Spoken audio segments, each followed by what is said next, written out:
العالمین والصلاة والسلام على سید الانبیاء والمرسلین سیدنا و مولانا محمد وعلى آلہ واصحابہ اجمعین ونشہد ان لا الہ الا اللہ وحدہ لا شریک لہ ونشهد أن سيدنا ونبينا ومولانا محمدا عبده ورسوله أرسله بالهدى ودين الحق ليظهره على الدين كله وكفى بالله شهيدا أما بعد فأعوذ بالله من الشيطان الرجيم بسم الله الرحمن الرحيم الذين ينفقون أموالهم في سبيل الله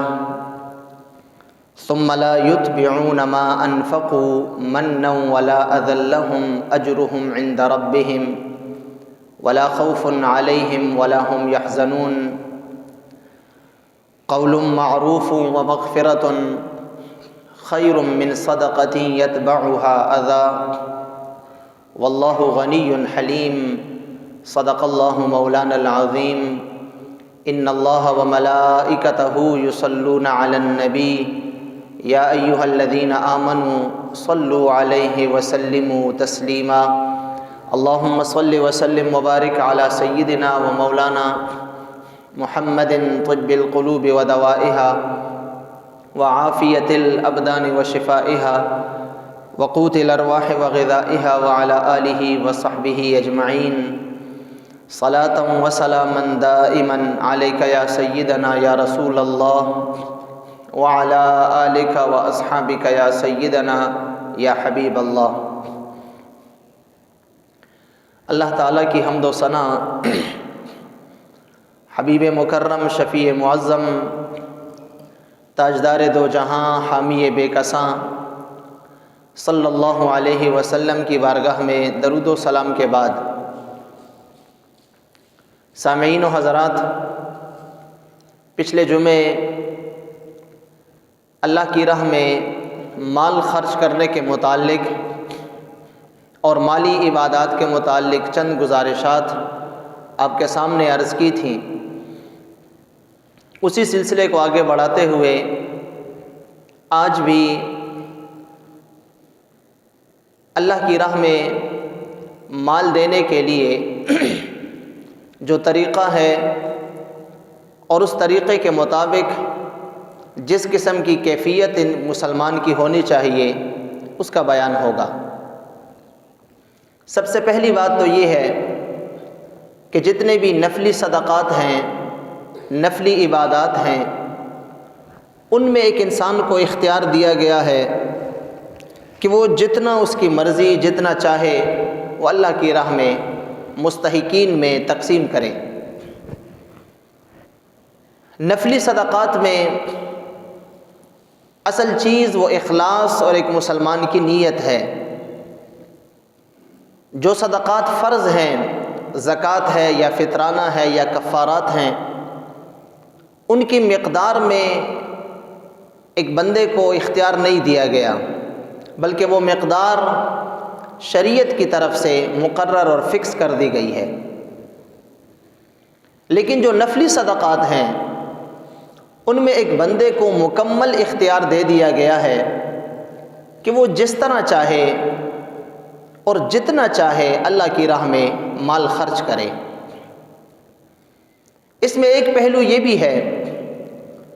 کہ جو شخص مال خرچ کرتا ہے، اللہ نے اس کو مال دیا ہے، یقیناً اسے اس مال خرچ کرنے کا اضافی اجر و ثواب تو دیا جانا ہے۔ لیکن ایک مسلمان وہ ہے کہ جس کا جی چاہتا ہے کہ میں اللہ کی راہ میں مال خرچ کروں، لیکن اس کے پاس اتنی گنجائش نہیں ہے، اس کی اتنی توفیق اور طاقت نہیں ہے کہ وہ اپنے مال میں سے اضافی مال کو اللہ کی راہ میں خرچ کرے، تو یاد رکھیے اگر وہ نیت اور ارادہ کر لیتا ہے کہ اگر میرے پاس اتنے پیسے ہوتے، میرے پاس اگر زیادتی روپے ہوتے تو میں بھی اللہ کی راہ میں مال خرچ کرتا، اور اس کا ارادہ اتنا پکا اور عزم مصمم ہے کہ اگر واقعی اس کے پاس ہوں تو ایسا کر دے تو اللہ تعالیٰ اس ارادے اور نیت پہ بھی اس کو اجر و ثواب عطا فرماتا ہے۔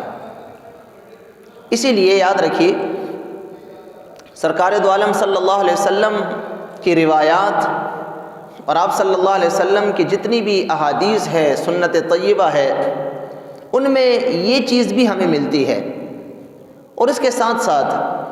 اگر ایک شخص نیکی کی طرف کسی کی دلالت کرتا ہے، کسی کو خرچ کرنے کا راستہ بتاتا ہے، تو اس کو بھی خرچ کرنے والے جتنا اجر دیا جاتا ہے۔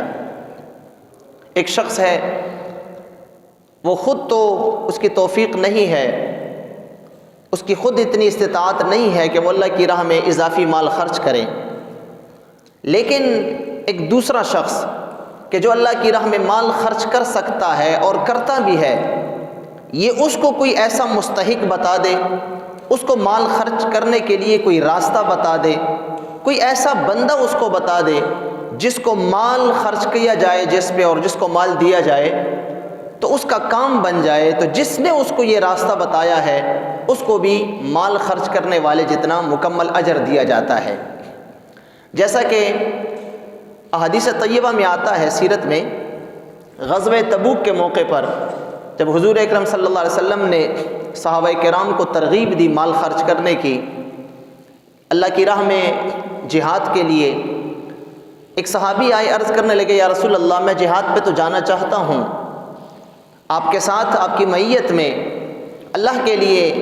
میں جنگ کرنا چاہتا ہوں، لیکن میرے پاس آنے جانے کا خرچ نہیں ہے،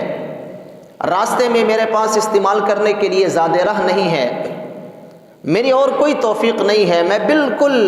بے بس ہوں، مالی استطاعت میری بالکل بھی نہیں ہے، ہاں اگر مجھے کوئی سواری مل جائے، مجھے تھوڑی بہت رقم کچھ مل جائے تو چلو میں بھی مجاہدین کے ساتھ جا سکتا ہوں۔ حضور اکرم صلی اللہ علیہ وسلم نے ارشاد فرمایا بھی تم تھوڑا صبر کر جاؤ، میرے پاس تو جتنا کچھ تھا اور جتنا صحابہ نے مجھے لا کے دیا وہ سب کا سب میں نے مجاہدین میں تقسیم کر دیا ہے، اس وقت میرے پاس نہ کوئی سواری ہے کہ تمہیں دوں، نہ زاد راہ ہے کہ تمہاری مدد کروں، تھوڑا صبر کرو تم۔ اتنے میں ایک دوسرے صحابی جو وہاں مجلس میں بیٹھے ہوئے تھے انہوں نے عرض کی یا رسول اللہ ایک شخص مجھے معلوم ہے، ایک شخص کا پتہ ہے، وہ فلاں صحابی جنہوں نے جہاد پہ جانے کے لیے سارا کچھ تیار کر رکھا ہے، ان کے پاس سواری بھی ہے، ان کے پاس زاد راہ بھی ہے، مالی استطاعت بھی اس کی بہت ہے، لیکن وہ شدید بیماری کی وجہ سے اب جا نہیں سکتا، تو یا رسول اللہ اگر یہ شخص اس کے پاس چلا جائے اور وہ خود تو چونکہ جا نہیں سکتا، وہ اپنا مال اس کو دے دے تو اس شخص کا کام بن جائے گا۔ سرکار دو عالم صلی اللہ علیہ وسلم نے اس مجاہد کو بھیجا کہ جا کے فلاں شخص کو، فلاں صحابی کو میرا سلام کہنا اور اسے کہنا کہ تو خود تو جا نہیں سکتا، لیکن جو تو نے اپنے لیے تیاری کی تھی وہ سب کی سب جو ہے وہ تجھے دے دے۔ یہ صحابی گئے اور انہوں نے جا کے اس سے عرض کی، حضور کا سلام پہنچایا۔ اب انہوں نے جتنا کچھ اپنے لیے تیار کیا رکھا تھا، اپنی بیوی کو انہوں نے آواز دی اور کہا کہ فلاں کی بیٹی تو ادھر آ، اور جتنا کچھ میں نے اپنے لیے جہاد کے لیے تیاری کی تھی وہ سواری بھی اس کو دے دے، وہ اونٹنی بھی اس کو دے دے، اور جتنا سامان میں نے اپنے لیے پیک کیا ہوا تھا وہ سارے کا سارا سامان اس کو دے دے، تاکہ یہ جا کے اپنی جو ہے ضرورت کو پورا کر سکے۔ اب وہ گئے انہوں نے جو ہے، اور انہوں نے ساتھ یہ بھی کہا کہ خیال رکھنا گھر میں کوئی چیز باقی نہ رہے، میں نے جتنی تیاری کی تھی وہ سب کی سب جا کے اس کو دے دے۔ وہ گئے اور جا کے تھوڑی دیر بعد جب واپس آئے ان کے پاس سواری کے لیے اونٹنی بھی تھی، ان کے لیے زاد راہ بھی تھا، سامان بہت بڑا ایک بوجھ تھا جو پیک کیا ہوا تھا، وہ سارا کچھ آ کے ان کو جب حضور کے سامنے رکھا تو حضور اکرم صلی اللہ علیہ وسلم نے اس موقع پہ ارشاد فرمایا الدال علی الخیر کفاعلہ یا کاجر فاعلہ، کسی نیکی پر دلالت کرنے والا، نیکی کا راستہ دکھانے والا وہ بھی اسی طرح ہے جس طرح کہ وہ نیکی کرنے والا ہے۔ تو گویا کہ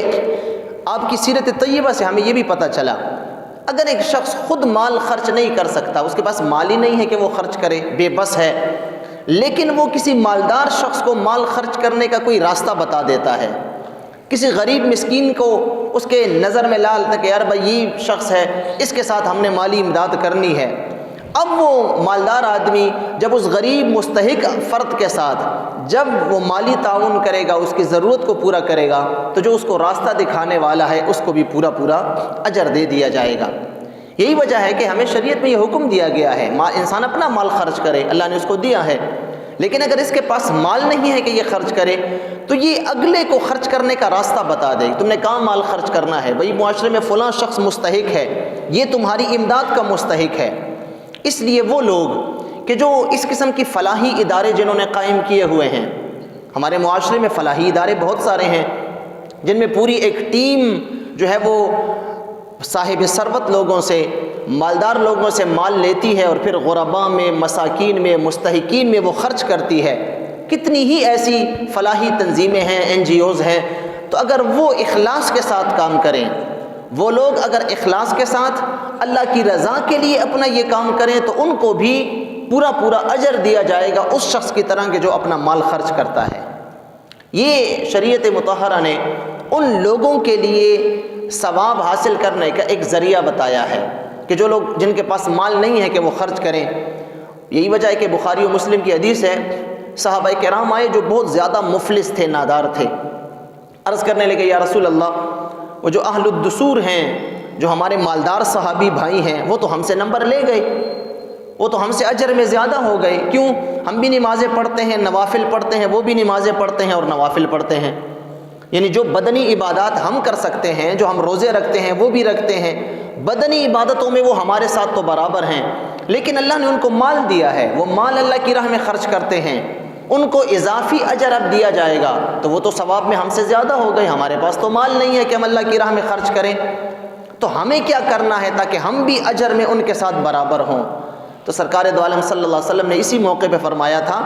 کہ تم ایسا کرو، جب نماز پڑھ چکو تو نماز کے بعد 33 مرتبہ سبحان اللہ پڑھا کرو، 33 مرتبہ الحمدللہ پڑھا کرو، 34 مرتبہ اللہ اکبر پڑھ لیا کرو، تو تمہیں بھی ان مال خرچ کرنے والوں کی پوری کی طرح پورا ثواب دیا جائے گا، تم ان کے ساتھ ثواب میں برابر ہو جاؤ گے۔ اب یہ صحابہ گئے، خوش ہو گئی کہ چلو ٹھیک ہے، ہمیں اب ان مالدار صحابہ کی طرح اضافی نماز روزے کے علاوہ بھی اجر دیا جائے گا۔ کچھ دن گزرنے کے بعد وہی صحابہ پھر آئے، عرض کرنے لگے یا رسول اللہ اب ہم کیا کریں گے؟ اب وہ جو مالدار صحابی ہیں، ہم نے تو ان سے بات چھپائی تھی، لیکن وہ بھی اب یہ سبحان اللہ تسبیحات پڑھنا شروع انہوں نے بھی کر دی ہے، اب وہ بھی نماز کے بعد سبحان اللہ الحمدللہ اور یہ اللہ اکبر کہتے ہیں، اب وہ بھی یہ عمل کرتے ہیں، ہم بھی کرتے ہیں، پھر وہ ہم سے آگے بڑھ گئے۔ حضور نے فرمایا ذالک فضل اللہ یؤتیہ من یشاء، یہ اللہ تعالیٰ کا فضل ہے، اللہ جس کو عطا فرما دے۔ تو اب دیکھیں یہ بھی ایک طریقہ ہے، جو شخص معاشرے میں نادار ہے، جس کا جی تو چاہتا ہے، نیت تو اس کی ہے کہ میں مال خرچ کروں، لیکن ہے ہی نہیں تو کہاں سے خرچ کرے، تو وہ یہ اوراد پڑھ لیا کرے، اخلاص کے ساتھ پڑھ لیا کرے، اس نیت سے تاکہ مجھے بھی معاشرے میں مال خرچ کرنے والوں کی طرح ان کی طرح پورا اجر ملے، تو یقیناً اللہ تعالیٰ ان کو بھی پورا اجر عطا فرمائے گا۔ عمل بڑا آسان ہے، ہر نماز کے بعد سبحان اللہ 33 مرتبہ، الحمدللہ 33 مرتبہ، اللہ اکبر 34 مرتبہ، تو ان کو بھی مال خرچ کرنے والوں جتنا اجر دیا جائے گا۔ ایک یہ تو یہ دو طریقے ہوئے، ایک یہ کہ کسی صاحب ثروت آدمی کو مال خرچ کرنے کے لیے کوئی راستہ، کوئی مستحق بتا دیا جائے، اور دوسرا یہ کہ نماز کے بعد یہ اعمال کیے جائیں۔ ایک تیسرا طریقہ بھی ہے، وہ یہ ہے کہ اگر اللہ تعالیٰ نے کسی کو مال نہیں دیا تو وہ مال خرچ نہیں کر سکتا، تو وہ ہر نیک عمل کرے، اپنی بدنی، اپنے جسم سے، اپنی بدن سے ایسے کام کرے کہ جو کام اس پہ لازم یا فرض نہیں ہے، اور ان کاموں میں یہ صدقے اور خیرات کی نیت کرے تو اللہ اس کو بھی پورا اجر عطا فرمائے گا۔ جس طرح کہ سرکار دو عالم صلی اللہ علیہ وسلم نے ارشاد فرمایا، راستے سے ہر تکلیف دہ چیز ہٹانا بھی صدقہ ہے، کسی بیمار کی بیمار پرسی کرنا یہ بھی صدقہ ہے، کسی مستحق فرد کے ساتھ تعاون کرنا، اس کی مدد کر دینا۔ حضور نے فرمایا کسی کمزور شخص کو سواری پہ چڑھانے کے لیے اس کی مدد کر دینا، وہ سامان اٹھا کے سواری پہ نہیں رکھ سکتا، اس کے ساتھ سامان اٹھا کے سواری پہ رکھ دینا، حضور نے فرمایا یہ بھی صدقہ ہے۔ اور پھر حضور نے فرمایا ہر نیک بات جو ایک مسلمان دوسرے کو کرتا ہے تو ہر نیک بات بھی صدقہ ہے۔ تب وہ لوگ ہمارے معاشرے کے ان تمام چیزوں سے فائدہ اٹھا سکتے ہیں جن کے پاس مال نہیں ہے، وہ مال خرچ نہیں کر سکتے۔ اب وہ شخص اللہ کی نظر میں بڑا معتبر ہے، وہ شخص زیادہ ثواب کا مستحق ہے جو مال بھی خرچ کرتا ہے اور یہ نیک اعمال بھی ساتھ میں کرتا ہے۔ تو اسی کے متعلق حضور نے فرمایا ذالک فضل اللہ یؤتیہ من یشاء، یہ اللہ کا اضافی فضل ہے، اللہ جس پہ کر دے۔ حالانکہ ہم معاشرے میں اگر دیکھتے ہیں تو ہمارے معاشرے میں یہ دونوں چیزیں علیحدہ علیحدہ نظر آتی ہیں۔ جو مال خرچ کرتا ہے وہ پھر یہ دوسری نیکیاں نہیں کرتا، جو نیکیاں کر رہا ہے اگر اس کے پاس مال آ جائے تو پھر وہ مال خرچ نہیں کرتا۔ لیکن یاد رکھیے جو شخص مال بھی خرچ کرتا ہے اور یہ مذکورہ نیکیاں بھی وہ کرتا ہے تو پھر اس کو دگنا اور چگنا جو ہے وہ اجر دیا جاتا ہے۔ اسی لیے اللہ تعالیٰ نے قرآن کریم میں فرمایا کہ وہ لوگ الذین ینفقون اموالہم، جو اللہ کی راہ میں مال تو خرچ کرتے ہیں، ثم لا یتبعون ما انفقوا منا ولا اذل، مال خرچ کرنے کے بعد پھر وہ اپنا احسان بھی نہیں جتاتے اور ساتھ میں اگلے کو تکلیف بھی نہیں دیتے۔ یعنی ایک شخص ہے وہ مال خرچ کرتا ہے، ہمارے معاشرے میں کئی افراد ہم دیکھتے ہیں جو اضافی مال خرچ کرتے ہیں، مستحق افراد کے ساتھ وہ تعاون کرتے ہیں، ہفتہ وار بنیاد پہ، ماہانہ بنیاد پہ وہ اپنا مال خرچ کرتے ہیں، ان کو دیتے ہیں، ان کی ضرورت پوری کر رہے ہیں، لیکن ساتھ ساتھ ان کو کوئی طمع یا امید ہوتی ہے، کوئی لالچ ہوتی ہے کہ میں مال تو خرچ کر رہا ہوں لیکن کل کے دن یہ میرے ساتھ یہ تعاون کرے گا، تو پھر اس پہ وہ احسان بھی جتلاتے ہیں۔ جب موقع آتا ہے ان کو کہتے بھی ہیں ہاں دیکھو فلاں موقع پہ میں نے تمہارے ساتھ یہ امداد کی تھی، یہ مدد کی تھی، یا ان پہ احسان جتلاتے ہیں یا ان کو تکلیف دیتے ہیں، مال بھی ان پہ خرچ کرتے ہیں لیکن ایسی کوئی ذمہ داری ان پہ ڈال دیتے ہیں جن کو کہ وہ برداشت نہیں کر سکتے، ان کو بدنی تکلیف ہوتی ہے، دوڑ دھوپ ان سے کرواتے ہیں۔ تو اللہ نے فرمایا جو ایسا نہیں کرتا، مال خرچ کرتا ہے صدقے اور خیرات کی نیت سے لیکن اگلے پہ احسان بھی نہیں جتاتا اور ساتھ میں اس کو کوئی اضافی تکلیف بھی نہیں دیتا، تو پھر ایسا شخص اللہ نے فرمایا لہم اجرہم عند ربہم، پھر ان کا اجر جو ہے ان کے رب کے ہاں ہے، پھر رب ان کو اجر دے گا۔ ولا خوف علیہم ولا ہم یحزنون، کل قیامت کے دن ان پہ نہ خوف ہوگا اور نہ ہی وہ غمزدہ ہوں گے۔ اور پھر اللہ نے فرمایا اگر تم یہ نہیں کر سکتے، اگر مال تو ہے تمہارے پاس لیکن مال خرچ کرنے کے بعد تم اگلے پہ احسان بھی جتلاتے ہو اور اس کو تکلیف بھی دیتے ہو، تو پھر ایسا مال خرچ نہ کرو، بلکہ اس کی جگہ پھر قول معروف و مغفرۃ خیر من صدقۃ یتبعها اذی، اللہ نے فرمایا پھر اس کی جگہ اچھی بات کر دیا کرو، کسی کو اچھی بات کر دیا کرو اور اگلے کو بخش دو، اس کے گناہوں کو معاف کر دو، اگر اس نے کوئی زیادتی کی ہے اس کو چھوڑ دو، اور جو تم مال خرچ کرنے کے بعد اگلے کو تکلیف دیتے تھے وہ تکلیف دینا چھوڑ دو۔ تو اللہ نے فرمایا اس صدقے اور مال خرچ کرنے سے یہ بہتر ہے کسی کو دو اچھے بول دو، دو اچھی باتیں کسی کو بتا دو، یہ تمہارے لیے پھر بہتر ہے۔ تو یاد رکھیے ایسا مال خرچ کرنا کہ انسان مال بھی خرچ کرے اور پھر اس کا اجر بھی اس کو نہ ملے، تو پھر ایسا مال خرچ کرنے کا فائدہ کیا ہوا؟ جس طرح ہمارے معاشرے کے بہت سارے ایسے افراد ہیں جن کو ہم دیکھتے ہیں مال بھی خرچ کرتے ہیں لیکن اگلے سے پھر اس کا جو ہے وہ جواب بھی چاہتے ہیں، اگلے سے پھر اس کی جو ہے وہ ریٹرن بھی چاہتے ہیں، اس سے کوئی اضافی خدمت بھی لینا چاہتے ہیں، ان پہ پھر احسان بھی جتلاتے ہیں۔ جس طرح ہمارے اکثر جو ہے وہ یہ جو سیاست میں جو لوگ ہوتے ہیں ملوث، اکثر جو لوگ یہ کینڈیڈیٹ ہوتے ہیں الیکشن کے دنوں میں، تو وہ کسی کے ساتھ انفرادی یا اجتماعی اگر وہ قوم کے لیے کوئی پیسہ خرچ کرتے ہیں، مال خرچ کرتے ہیں، تو پھر ان سے ان کا مطالبہ یہ ہوتا ہے کہ ہمیں ووٹ بھی دینا ہے، اگر ووٹ ان کو اس علاقے سے مطلوبہ ووٹ نہ ملے تو پھر ان کے پیچھے برا بھلا بھی کہتے ہیں، اگر جیت بھی جائیں تو پھر ان کو وہ سہولیات نہیں دیتے جو ان کو دینی چاہیے۔ حالانکہ یہ جتنے ہمارے کینڈیڈیٹس ہوتے ہیں یہ مال کو اپنی جیب سے خرچ نہیں کر رہے، یہ سرکاری خزانے کو استعمال کر رہے ہیں، وہ مال خرچ کر رہے ہیں کسی حد تک جو ان کو اجازت ہوتی ہے۔ یہ ایک شخص ہے وہ کسی عہدے پہ آ جاتا ہے، کسی محکمے میں وزیر بن جاتا ہے، کوئی سیکرٹری بن جاتا ہے، وہ وہاں سے حکومت کا مال، بیت المال، سرکاری مال لے کے جو کہ عوام کا حق ہے بنیادی ضروریات کا، وہ اپنا مال خرچ نہیں کر رہا بلکہ وہ سرکاری خزانے کو عوام پہ استعمال کر رہا ہے، لیکن اس پہ پھر وہ جو ہے وہ واپسی چاہتا ہے، اس پہ پھر لوگوں کو تکلیف دیتا ہے، لوگوں سے جو ہے وہ امید کرتا ہے کہ میرے ساتھ دوڑیں گے، میرے ساتھ الیکشن میں کھڑے ہوں گے، کیوں فلاں موقع پہ میں نے آپ کو یہ کام کیا تھا، یہ کام کیا تھا۔ پہلے تو وہ کام اپنی جیب سے تو کیا نہیں تھا، وہ تو سرکاری خزانے سے تھا، وہ تو ہر فرد کا حق تھا، لیکن اس کے باوجود یہ کہنا، یاد رکھیے یہ انسان کے اجر کو بالکل ضائع کر دیتا ہے، چاہے وہ انفرادی طور پہ ہو یا وہ اجتماعی طور پہ ہو۔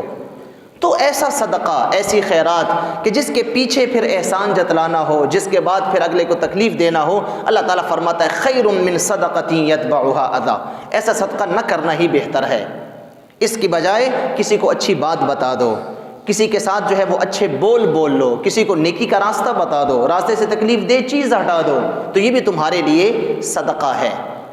تو اس لیے یاد رکھیے، مال جب بھی انسان خرچ کرے، اور پھر مال ایسا خرچ کرے جس طرح کہ ہمارے اردو میں ہے، وہ بالکل اسی آیت کریمہ کا اردو میں ایک محاورہ ہے، وہ اسی آیت کریمہ کی ترجمانی ہے کہ نیکی کر دریا میں ڈال۔ نیکی کر کے دریا میں ڈال دینے کا مطلب یہی ہے کہ نیکی کر کے بس بھول جاؤ کہ میں نے کوئی نیکی کی تھی کسی کے ساتھ، چاہے وہ ایک فرد کے ساتھ ہے، چاہے وہ پورے معاشرے کے ساتھ ہے، اس کو بھول جاؤ بس، تو پھر اللہ تبارک و تعالیٰ اس کا ایسا اجر عطا فرمائے گا کہ وَيَرْزُقْهُ مِنْ حَيْثُ لَا يَحْتَسِبْ، پھر اللہ تعالیٰ تمہاری ضرورتیں اور تمہاری تمام کام ایسے جگہوں سے پورے ہوں گے، اور ایسی جگہوں سے تمہاری ضروریات کو اللہ پوری کرے گا، لا يحتسب، کہ تمہیں گمان بھی نہیں ہوگا کہ یہ کیسے میرے کام ہو رہے ہیں، یہ کام کیسے ہو گیا۔ اس کے لیے نہ اسباب تھے نہ وسائل تھے۔ پھر اللہ تبارک و تعالیٰ جو شخص اللہ کی رضا کے لیے اس قسم کا معاملہ کرتا ہے، پھر اللہ تعالیٰ دنیا میں بھی اس کو اجر عطا فرماتا ہے، اور آخرت میں بھی پھر اس کو اجر دیا جاتا ہے۔ اللہ تعالیٰ ہم سب کو سمجھنے اور عمل کرنے کی توفیق عطا فرمائے۔ اللہم ربنا آتنا فی الدنیا حسنہ وفی الآخرۃ حسنہ وقنا عذاب النار وادخلنا الجنۃ مع الابرار یا عزیز یا غفار یا رب العالمین، وصلی اللہ تعالی علی النبی الامی وآلہ وصحبہ اجمعین برحمتک یا ارحم الراحمین۔